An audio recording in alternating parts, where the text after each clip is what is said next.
এই মুহূর্তে সবচেয়ে বিরাট বড় আপডেট, বকেয়া ডিএ ইস্যুতে রাজ্যের উপর চাপ, আমরণ অনশনের হুঁশিয়ারি সংগ্রামী যৌথ মঞ্চের। এই মুহূর্তে সবচেয়ে বিরাট বড় খবর, রাজ্যের উপর চাপ বাড়াতে ফের পথে সংগ্রামী যৌথ মঞ্চের নয়া হুঁশিয়ারি। বেলা 2টোয় শহীদ মিনারে তৈরি মঞ্চে বক্তব্য রাখবেন সংগ্রামী যৌথ মঞ্চের নেতারা। শেষ মুহূর্তে চমক হিসেবে কিছু পরিচিত বিরোধী রাজনৈতিক মুখ দেখা যেতে পারে মঞ্চে। তাই আজকের এবং গতকালের যে সমাবেশের পর আমরণ অনশনে যত করা আন্দোলনের হুঁশিয়ারি দিয়েছে সংগ্রামী যৌথ মঞ্চ।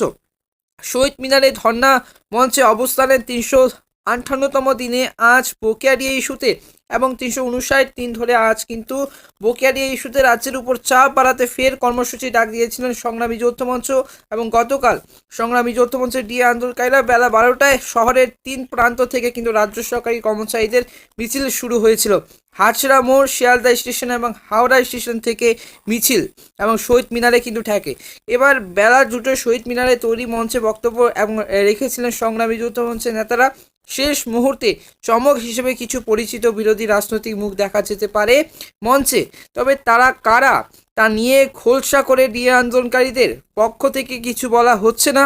সন্ধে 6টা পর্যন্ত সভা করার অনুমতি আছে এবং সমাবেশে শুধু রাজ্য সরকারি কর্মচারী নন, একাধিক চাকরি প্রার্থী আন্দোলনকারীরা যোগ দিয়েছিলেন এবং সমাবেশের পর মুখ্যমন্ত্রীর সঙ্গে দেখা করার সময় চাওয়া হবে।